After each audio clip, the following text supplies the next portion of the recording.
Tom, if we turned off one switch of Sure. lights, it would be easier to see the screen. All right, Oh, no. that one, or maybe that, Oh, that's better? Yeah. Although, do we not have a light on the speaker? We'll get this up here and then, Sit over there. there we go. Would you like me to sit on the other side? So, Okay. you saw from my bio that I grew up in Ripon, and actually I'm a third generation Riponite. Both my parents were born in Ripon and my grandfather. So I'm a third generation Riponite, and actually my great-grandfather was born actually in the Delta area. So that's a fourth generation. And that's actually, you know, that's not bad for California. There's, of course, people that go back before the gold rush, which is impressive. But I don't have time to get into what anthropologists call the prehistory, in other words, before written records on the native people. I'm going to kind of start by talking about what they were like when kind of Europeans arrived. But I just want to emphasize that, you know, we think, you know, 4 or 6 generations is, and it's been in California a long time. Native people, they like to say they've been here from time immemorial. It's a phrase they use all the time. It's a perfect phrase. It means basically before human memory, and, you know, basically a long time. Archaeologists have, for a long time, thought that humans lived in California for at least 13,000 years. That's 650 generations. And there's increasing evidence that it's a lot before that. So maybe 1,000 generations compared to people like me that are proud of our deep roots of 4 generations. So keep that in mind, because I don't have time to talk about that. But this is what I'm going to talk about. I like to tell you first. Here's what we're going to do. I'm going to make a couple notes about languages and some of the terms that are used.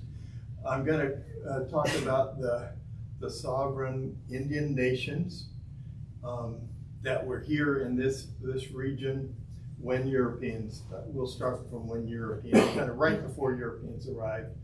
Point out that they had an extremely high population. They had an extremely sophisticated way of managing their habitats, their homelands, sustainable over centuries, that allowed them to support these high populations even without agriculture, which surprises some of us Westerners. So I'll kind of talk about their traditional life ways. Then I'll talk about the Spanish coming up along the coast and invading their territory, and some of the results, especially depopulation and disruption. I'll talk about this, and sometimes I'll say delta, and that includes this area, but the delta and the adjacent interior valley here really served as a refuge for native peoples fleeing from the missions. And not only did that preserve some of the people that fled, but it preserved a lot of culture, and that's an important thing. Then we'll take a break, and then we'll talk about how this area was also a source of some pretty fierce resistance to the Spanish and Mexican occupancy along the coast. We'll talk about the post-mission rancho period and some of the first settlers, Euro-American settlers, European or American settlers here in the valley. Talk about how some of the native people here, how they affected the fact that the USA took over California. We'll talk some about the gold rush, although not a lot, and because of where we are, we weren't as impacted here. And we'll talk about some of the post-gold rush state and federal sponsored genocide again, that happened mostly north of here. And we'll end up by reminding you all that Native people are still our neighbors and their cultures have survived, and there's a lot of real positive things going on with Native Californians today. And then I'll talk a little bit of where you can go for more information. So that's our plan. Let's implement it. So a couple notes on some of the terms. First of all, Native California was one of the most language diverse places on earth. I used to say it was the most, but I've read one that maybe New Guinea could equal it. But okay, this is very unusual worldwide to have the number of separate languages and dialects in this small area. We had about 90 separate languages, and these are separate meaning they couldn't understand one another, as different as Chinese and English, okay? And 300 dialects, and sometimes these were you could understand, but they were clearly pronounced certain words differently and so on. And a lot of the terms that we use today and as describing tribes are actually language terms. That doesn't mean we shouldn't use them, because now we've kind of adapted them to that way. But for example, Miwok, Yokuts, Nisenan, which was the group around Sacramento and in that area, those are all language terms. They're language groups. For example, Miwok, and I'll show you a map showing where kind of these were, but Miwok and Yokuts are both words that meant person. So when the anthropologists and linguists saw, oh, these languages are clearly related, and we're going to group them, they labeled them by saying, well, many of them use this word for person, and so we're going to call these the Miwok languages. Now later, when they got put on reservations and kind of squashed together, it was a commonality, and so they may say the Shingle Springs band of Miwok Indians, but originally those were language terms. And if you saw an Indian and said, where are you from, or where's your hometown, they wouldn't say, I'm a Miwok. That would be saying I'm a person. But they would say, I'm from Mokelame. That was the very large Miwok speaking nation that was here around Lodi. And these were sovereign nations. And another kind of odd thing about California is that we had all these little nations, typically 10 miles across, with usually 200 to 500 people, and they were I like to use the term nations. A lot of times you'll hear them called tribes, sometimes tribelets, which was this kind of a coined term that I don't like too much because it's kind of diminutive, or village communities, which is very descriptive, and we'll talk about how they were organized. But these small areas were sovereign nations. They controlled the territory. They related with adjacent nations as if they were separate but friendly, maybe, people. So in this area, from say Sacramento to down south of here to Manteca and maybe Modesto, there were say about 40, 45 nations. And if you get up into what we would call the Bay Area, there was some roughly 40 nations. And I'll show you a map and you'll get an idea. So that's another thing that's kind of unusual. And language was really tied to these national homelands. And you may have a group that shared a boundary that spoke completely different languages. So you may have this group and the next one, and they couldn't communicate. Many people were multilingual, like in Europe, but they were that separate. And a lot of their identity was not only the land, the territory, but also the language. And they thought they were They were basically created on this spot and speaking that language. It's one of the reasons that probably some of the language didn't blend more, because they didn't seem to do that. But that's, I think, one of the reasons why. It was really a big part of Native identity. So here's a little map. You can see the Miwok here. This is all speakers of related Miwok languages. I always think of, in the past, I grew up thinking of the Miwok as being in the Sierra foothills, okay? Yeah. So Yosemite is the southern Sierra Miwok, there's a central Sierra Miwok, and there's a northern Sierra Miwok. But then, look, they come down through the valley. And these are usually called the Plains Miwok, we could say the Valley Miwok, and all the way into the Delta. And actually here around Mount Diablo, actually on all sides of Mount Diablo, it's a separate language group called the Bay Miwok. If you look up here, you see over in the Marin Peninsula are the Coast Miwok, and up by Clear Lake, the lake, there's another group of Lake Miwok.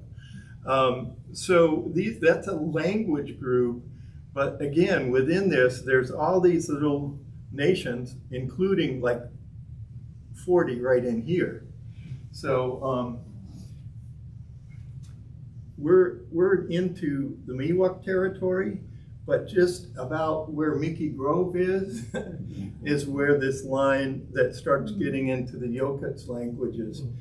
And over on the coast, this is an old language term from the Spanish. Costanoan means coastal people. You now hear more often Ohlone for these people from San Francisco Bay Area and south. And the Nisenan were up in Sacramento. I live just actually on the boundary there. And the Patwin would be the other one I'll mention, because they were in the Sacramento Valley coming down into the Delta on the north edge of the Delta. So within San Joaquin County, and I don't try to read the names, they're a little blurry anyway, but you can see those red or dark orange. This is actually from the exhibit panel at the museum. But these are Yokuts languages and nations. Yokut speaking nations is the way I try to say it. And these are Miwok. So we're here with the McCallamy up by Clements and Lockford is Leamne, and let's see, down by Stockton, the Yokut speaking Yachikamne, and down where I'm from in Ripon, the Lakwasumne. So all these are individual nations. And again, that's where their identity was. They didn't, this wasn't like an affiliation of like the Iroquois nation of affiliated tribes or something. It didn't work that way. They just spoke related languages. And as I mentioned, it's a heavily populated area. All of Central California, but really the east edge of the Delta, because all the rivers are coming out of the Sierra into the Delta, was a very good place to live, and they learned how to manage it. We'll talk a little more about that. But it had, right here, in terms of indigenous peoples, the densest population in the whole North American continent, with the exception of maybe central Mexico. But that's pretty amazing. People in California don't appreciate that. There also, the common myth is that, Indian people were nomadic, roaming around trying to find food. There were these nations here along the rivers and in the Delta, along the waterways, had year-round towns.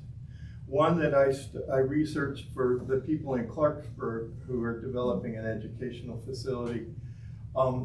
We know from the archaeology that same town, hometown, has been in that space for more than 2,000 years.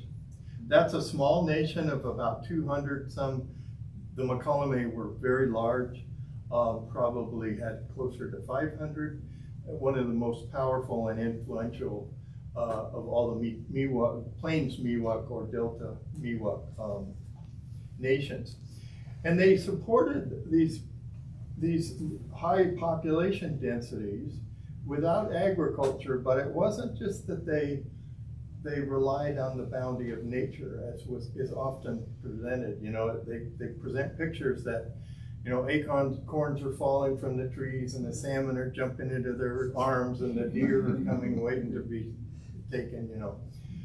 No, actually the reality was through time, they developed very sophisticated management of different habitats, primarily through, quote, controlled burning, but also through different kinds of pruning, through different kinds of harvesting techniques, selective harvesting, and transplanting, a very complex, to maximize the success of some of the plants and animals that were most important to them, either as foodstuffs, but also for materials for basketry and other things, medicines, all those uses.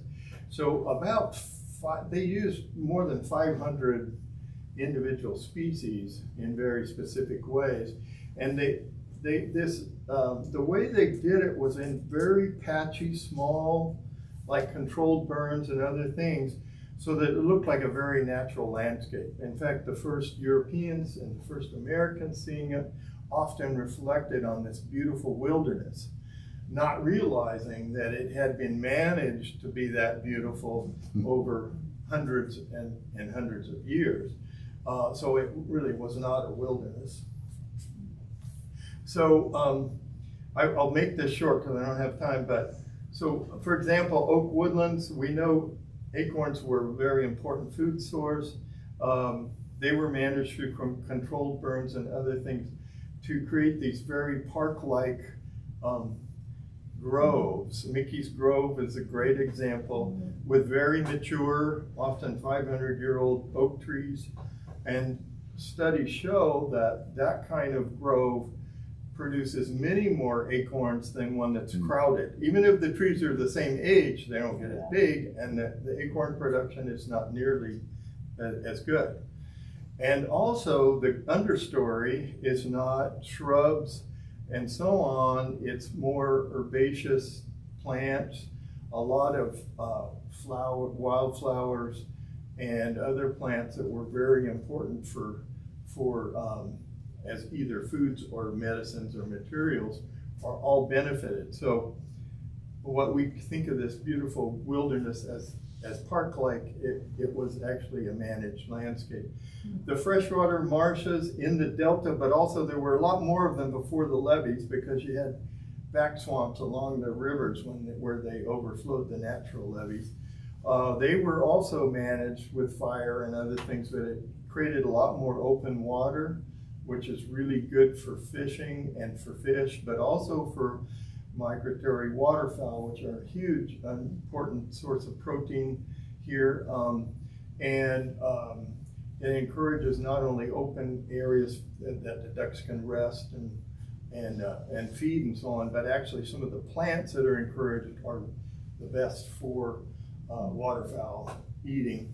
And they use tules in a lot of ways, tules and cattails, for example. You can see here boats, houses, basketry materials, clothing. The women's aprons were typically tules or cattails. And the valley grasslands, which we forget about because it's all farmland now. I mean, there's only, I don't know, something like 3% of the native grassland here in the valley left, but that was also managed, and it was a very important food source. I try to almost overemphasize how important these small seeds from wildflowers and native grasses were. They're like what we think of as chia, small, very nutritious seeds.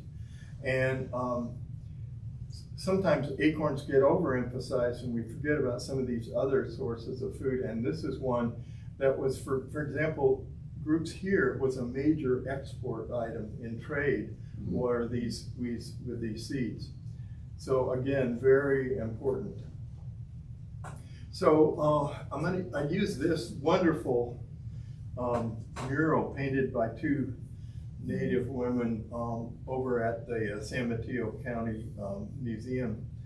And this, if you walked into a Native town, I try to say town, not village, because I think if it's, you got 200 or 500 people, it's a town, not a village. But anyway, if you walked into it, this is kind of what you would see. You would see these basket-shaped, tule-covered houses.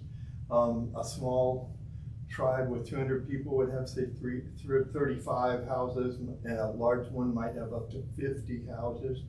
And those were individual families. Now they might have an elderly relative or a widowed relative or something like that would be as part of that, but it was primarily parents and kids and their grandparents and so on. The houses were used for sleeping, but also for storage of a lot of important things. But most of the activities happened outside, at least in the good weather months. So you would see these ramadas for shade, and that's where a lot of the activities happened. Food preparation, arrowhead making by men, that kind of stuff. You would also, and there's not a good, there is a acorn granary, but it's a separate little structure that was built to store acorns. The great thing about acorns is you can harvest them in the fall and store them for use all through the year. And a family would typically gather about 2,000 pounds, a ton of acorns. And there is one little granary, I think right there, right above that lady. Oh, yeah. But there would be granaries. So that's kind of, in terms of the living structures, you would have houses and ramada, these workstation areas, and granaries. And of course, one of the things I love about this painting is that it shows that teaching was intergenerational, and you can see, grandparents and kids and parents and kids and uncles and kids. So that was an important thing. And so, that'll give you an idea. Now, in terms of what kind of tools you would see, certainly you'd see men with bows and arrows, but the main tools you would see in a village would be baskets.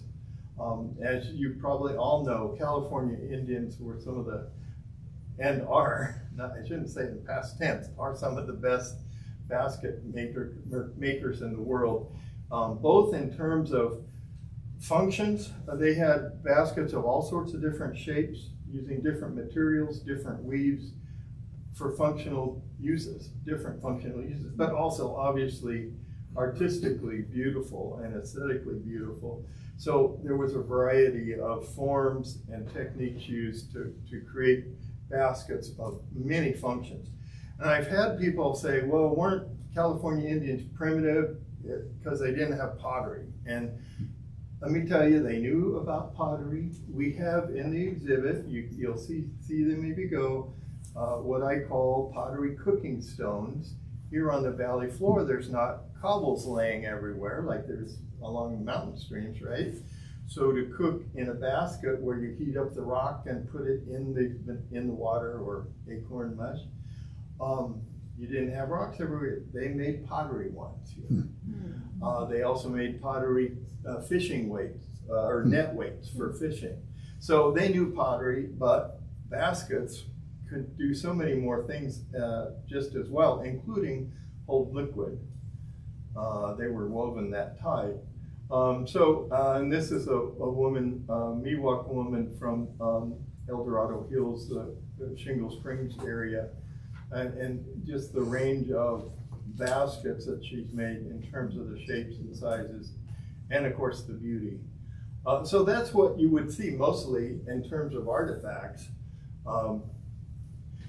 And they had spiritual and civil leaders. They had what we might call a chief, often called a captain or a headman, but regardless, they did have a person that served certain functions in terms of decision-making relating to managing these habitats I mentioned, but also relationships with surrounding tribes. And a lot of responsibilities, for example, caring for the poor, being the host to any visitors who showed up, and hosting a lot of the ceremonies too. So they were typically wealthy, and in this case, this is a man whose Anglo name was Captain Tom. He's a Nisenan leader, and photographed in Auburn, but he has that's a rabbit skin blanket, so woven rabbit skin blanket, but he also has some ceremonial or status related headdress. His wife had, you'll notice all the beads, and this again indicates that the chief's family had to be very wealthy because they had a lot of responsibilities. And these are our clamshell disc beads that were used as a form of exchange, like money. So clearly, Captain Tom and his wife were wealthy, but there were also other civil leaders. There were messengers that would run messages to surrounding nations. There was a herald that every day would open the day with telling people how to behave, to be good Miwoks or Yokuts. And then there were spiritual leaders. There were shamans and there were people that led the ceremonies. So we'll talk a little bit about some of the ceremonies. And there were various kinds of healers. Some more spiritual healers, some herbal doctors, and a range of that. There were, so it was a very complex, and there were a network of connections to other nations. So some of those connections were trade. One area would have certain kind of resources and you would trade, but also there were marriage relations that, and certain nations tended to have marriage partners from other nations. And sometimes you can see the connection when I studied Clarksburg. They married a lot married the adjacent tribe, but there were a bunch that married the tribe over, which would be Highway 99 and like Twin Cities Road. Mm-hmm. And I thought, why are they going there? But then I thought about, but they have the valley grasslands, and so it makes sense. You want a relationship for trade, and it reinforces it through marriage. And and the other was ceremonial. You would often come together and invite other nations to come for some of these different ceremonies. So that web is very complex, and you can see that the whole government and everything is very horizontal. It's not top down. Even the chief, he conferred with the tribal elders, and he might announce the decision, but he wasn't an autocratic leader. He was. There was a lot of discussion, a lot of taking in information, and so on. So it was very horizontal, which I think has some lessons. I can't get into, and I can't explain as a non-practitioner, but they have, and some of these traditions come to the present day. And when I talk about this, sometimes I have this map on here because I emphasize that some of these ceremonial traditions originated here. And this one probably originated with the Patwin, just kind of near where I live, but and spread way up the north, up into the north coast, and certainly down the central coast and so on. But this is a complex of ceremonies, and typically had societies that trained and purified themselves and had special learning to conduct different of these ceremonies and maintain the regalia. Don't call them costumes, it's regalia. Their ceremonial, what they wore in these sacred traditions. And you can see this is inside a structure, and this whole complex is related to these roundhouses that you've probably seen. This is the one up at Chauncey Indian Grinding Rock State Park. And they typically had an outdoor kind of enclosed, semi-enclosed pavilion too, but this is where the most sacred ceremonies typically took place. And it's related, it's connected to this complex of ceremonies that I mentioned. And the interesting thing is the only place that those ceremonies were utilized by Yokut-speaking people was in the area just south of here. They didn't go farther south into the valley at that time. So now we'll talk about, you kind of have a little bit of an idea of what their life was like at the time Europeans arrived. Now these are a couple quotes from a very new book called California, a Slave State. And it talks about the missions and other aspects of traditional California. But these quotes, one is, from the time of Columbus to the end of the 19th century, Spain held between 2.5 and 5 million Native Americans in slavery in the New World. So North, South America, Caribbean. By the time Spain invaded California in 1769, which is when Mission San Diego was established, first in the chain, it had conquered 7.5 million square miles of territory, or about 13% of the landmass of Earth, and the people who lived on that land. So this is where the doctrine of discovery is taking us, right?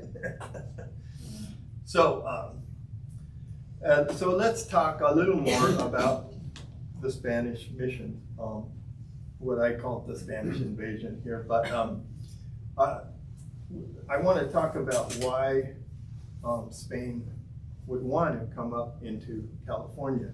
They had colonized, other parts of the New World, but certainly what we call Mexico now, which they called New Spain, and actually had missions on Baja California. But why did they come to Alta California? Well, I know some of us may have learned in the 4th grade that it was because the nice missionaries wanted to convert the Indians to Christianity and Catholicism. And there's some truth to that. But the real driving, that was not the real driving force. What Spain was concerned about was protecting its interests in what I'll call Mexico, because that's what we think of it as. They had silver mines in northern Mexico, for example. They had trade routes from the southwest, and so on. And they were afraid that the Russians and the English were expanding in the Pacific Northwest. The British Hudson's Bay Company on the Columbia River in Oregon country, not territory yet, and the Russians in Alaska and coming all the way down to Northern California at Fort Ross. So they were concerned about that, and they wanted a buffer for their reefer. They didn't think there was anything valuable. I mean, they didn't know there was gold here or anything, but they wanted a buffer. The other thing is Monterey Bay was real strategic to them.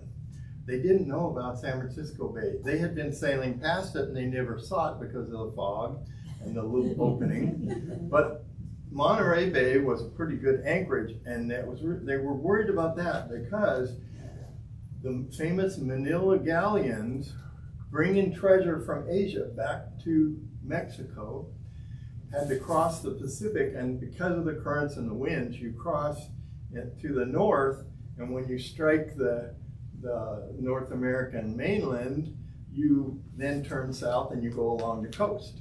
So all their treasure ships were coming down the California coast. They were worried that pirates could hang out in Monterey Bay and prey on their treasure.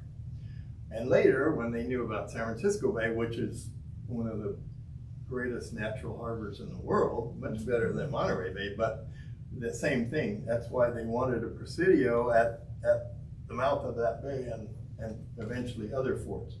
So their strategy was to send, expeditions of soldiers, priests, and some civilians to create this chain of mission. I say missions here. Let's say mission communities. It's get a better feeling.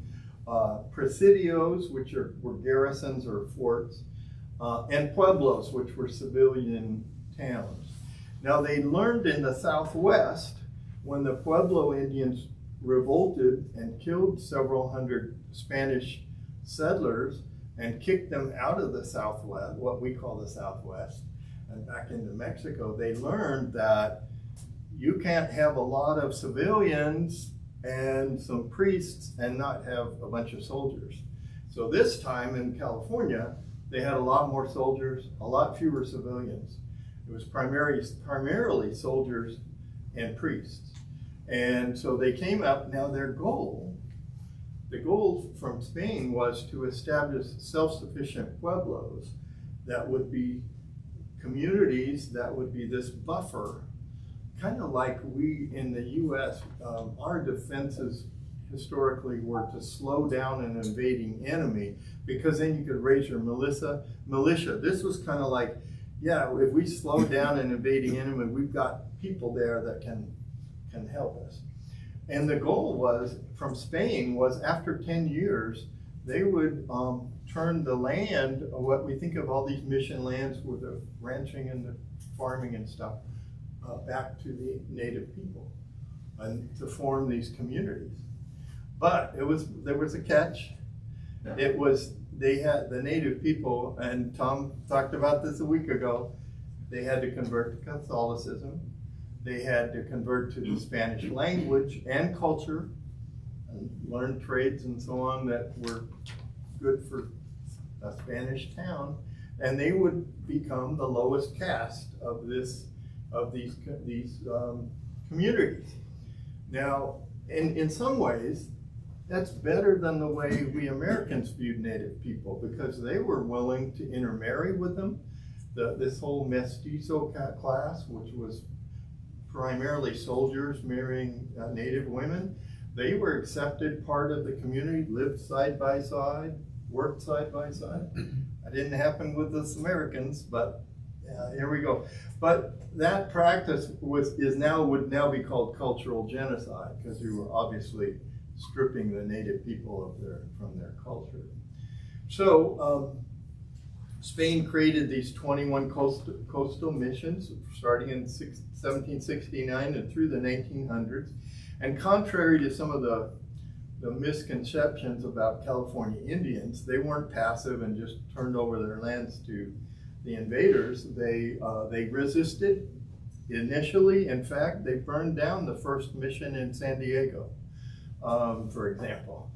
They killed the priest in Santa Cruz who was abusive. So there was resistance actually from the beginning, but also a lot of the reaction once once the native people decided they didn't want to stay with the missions, many of them fled. And in our area, from the Bay Area, they fled to the Delta and to this area. The Tulares, and farther south they went to like Tulare Lake, which is now trying to make a comeback. So let's take I'm going to take a step back now and talk about California total and just some of the impacts on Indian people, and not just from the Spain, but just kind of take a step back here. So from 1769, the first mission, to 1900, native California population went from 310,000 in 1769, and many researchers would suggest twice that. But let's just be conservative and take this estimate. And in 1900, the population was about 20,000. So that's a 90% plus loss during this period of colonization. At the missions from 1769 to 1830s is when the missions were secularized, the churches became like parish churches and the lands were dispersed. There were some 72,000 native people that died at the missions. And lest we think that this only affected the coast, and we'll talk about this, about more than 10,000 Valley Indians were brought or went to the missions in the Bay Area. So now, something that affected the Valley Indians primarily was a malaria epidemic introduced. It was introduced in 1832, actually, and the epidemic really hit in 33. And about 75% of the Indians that had survived and were here in the valley at that time died in literally a matter of months. It was probably the worst epidemic in California history. And there's some, when we go beyond that, 1846 is when really California became, U.S. because of the Mexican-American War.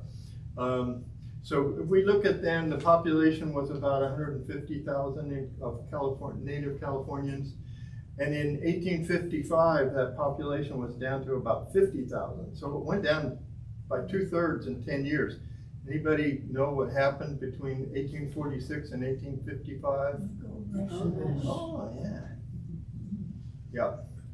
And in fact, I have two books here that I brought in. One that's called An American Genocide and another one that's called Murder State. But both of these are heavily researched and documented on this period from about 1846, the start of the American period, to about 1873, which is when some laws that really drastically affected Native people were finally repealed. But in that time period, about 80% of the Native population in California in general died or was killed in many cases. So by 1870, the population is down to 30,000, and by 1900, about 20,000. So then it does start increasing a little bit, but that's just a population, gives you the picture. I couldn't find an acreage figure for what the total current reservations, rancherias are in California, but anyway, whatever it is, it's tiny compared to the total acreage of the state.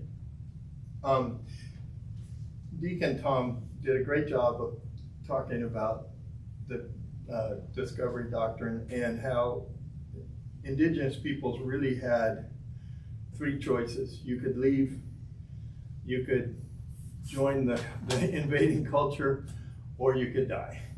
And that's my first line here. Removal, which is the typical term. And if you think about the U.S.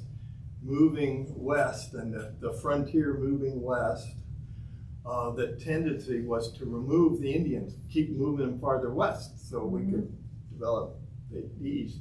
And of course, the most famous one is the rich black soil cotton belt in the southeast, which with slavery had the highest production of cotton, and that's where all the tribes that were relocated in the Trail of Tears to the Indian Territory, now the state of Oklahoma. So our tendency as the U.S. was to keep moving the Indians farther west. But here in California, there is no further west. So there was some removal of moving Native people into, for example, that their homelands might be here in the valley or in the delta up into the foothills, like Shingle Springs or the United Auburn community. So there was some removal, but we talked about some of the things in terms of acculturation, not only at the missions, but boarding schools and the termination of the reservations make the allocation of them into private landholding plots, and the termination, which was a whole another trend, and those were all pushing for acculturation to make Indians, white, at least cultural. But there now are about 100 separate reservations, or rancherias, a Spanish term that is still used here.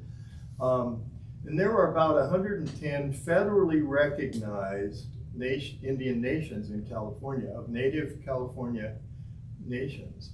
Now that's the most of any state in the Union. Most people don't realize that.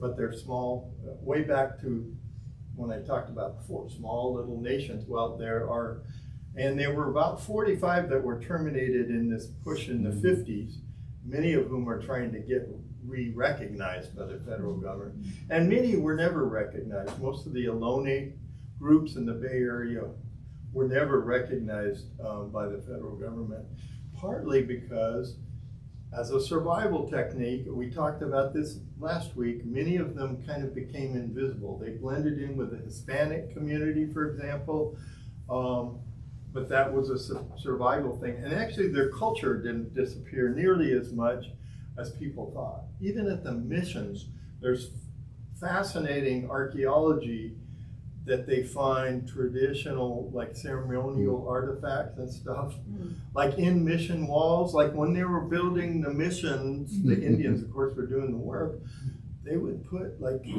talismans, good luck charms, things in the walls, because they're gonna have to be living there, okay? So it didn't disappear as much as we thought. Now, I also want to talk, I'm sorry for a lot of notes and not many images, but some of this I just didn't have a lot, but I want to talk about what was the reaction for these Indian nations when this Spanish expedition arrived.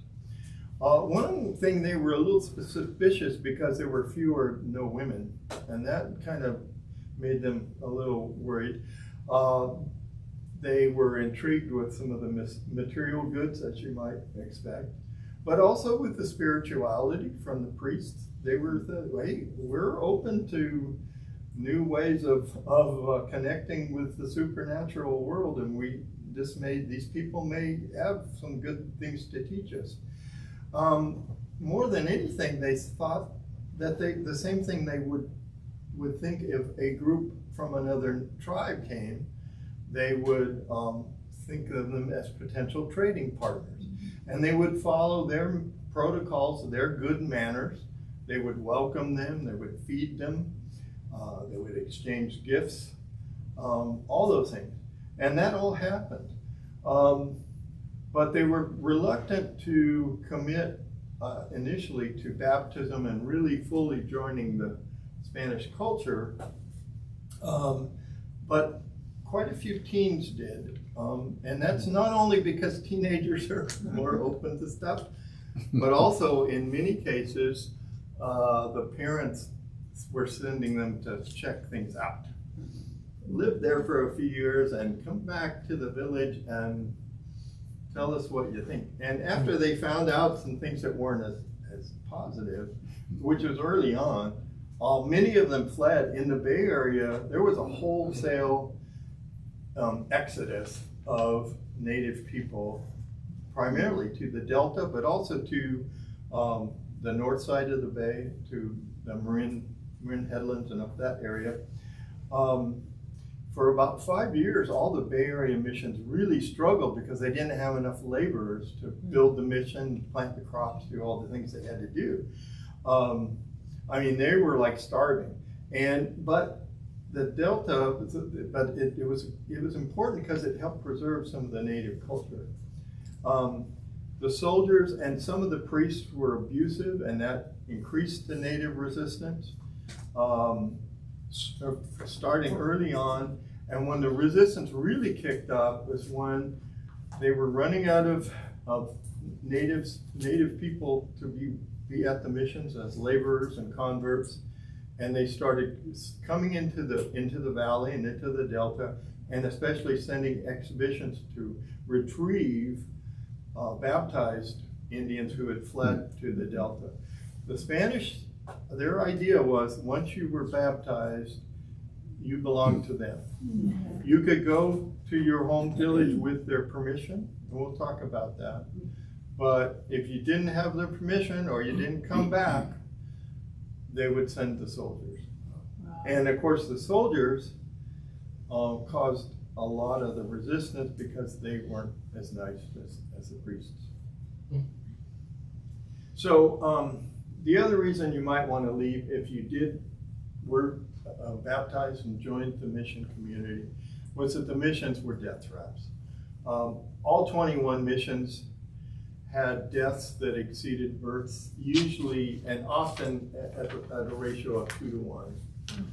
There were some of it was because of abuse, but mostly it was epidemics. And we think of these epidemics of measles, and there's accounts of them, smallpox, those kind of diseases. But also there was very poor sanitation, so food and waterborne illnesses were endemic, and syphilis was endemic, spread primarily by the soldiers. And because of all that, the females died at a much higher rate. And so it messes up the sex ratios in terms of births. And the babies died at a horrible rate. More than a third died in infancy. A half to 2/3 died before they reached 5 years of age. And they were also confined at night in tight quarters with, the priests were really concerned about the natives, sexual practices, and they locked up all the women and men who weren't married separately in very confined quarters with no windows and no sanitation and so on. Another thing, they were struggling to make ends meet, so that they didn't have a lot to feed the native, and the livestock and the agriculture was destroying the traditional foods, and they wouldn't allow the native people to manage the landscape with controlled burns and things. They didn't understand it, and so they were also destroying the traditional foods, and so that added to the poor nutrition because even the traditional native foods were disappearing. And they had to give native people leaves to go, for example, for the acorn harvest, because they needed the food, and they would do that, and that spread diseases, of course, inland, but it also, on the other hand, the good side was that it helped preserve the culture, because there was this contact from the missionized Indians to the traditional towns. So at the start of the missions in 1800, about 50% of the coastal Indians where the missions were, the population was decreased by about half. And this all messed up all these complex trade and intermarriage and ceremonial networks as well. Last thing I'm going to talk about before we take a break, we're not bad, is Mission San Jose. The first missions in the Bay Area, Mission San Francisco or Dolores, Santa Clara, later San Juan Bautista, all the way down to Santa Cruz. They're all along the coast. And about 20 years after that, Mission San Jose is founded.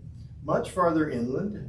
It's not in San Jose, it's Fremont, for those who didn't know. And it probably would have been in the Livermore Valley, except for the resistance from a group of Indians that are what we now call Contra Costa County, called the Sackland Nation, who had gone to Mission San Francisco and in one of the epidemics fled back to their homeland and were fiercely resisting. And so it wasn't safe to go into the Livermore Valley, but it was created, and one of the reasons it was created farther inland turned out to be great farmland, and it was the most productive of all the missions. But the main reason was it was the connection to bring in Valley Indians. If you think about the Delta was a big barrier to the Spanish. They couldn't cross it. They didn't have boats and navigational charts to get through the delta. You can't cross it on foot or by horse. It was a real barrier. And in fact, the Nisenan around Sacramento were almost untouched by the missions in the Bay Area because of that barrier. But they wanted to get into the interior. So from San Jose, you can go over the Coast Range, you can cross the much smaller San Joaquin River compared to the Sacramento. And in fact, at Mossdale, which was called Pescadero, was a ford for all of history. Has been a ford of the river there. So you could come from San Jose, come overland through like Tracy, cross the river, and then come around the south edge of the delta and into the valley and tap all these delta nations and these valley nations here. And so one of the main reasons Mission San Jose was created and why it was in it was they were running out of Indians in the homelands of the Bay Area missions, and they needed to bring in valley recruits. So with that, we're gonna take a break. Wow.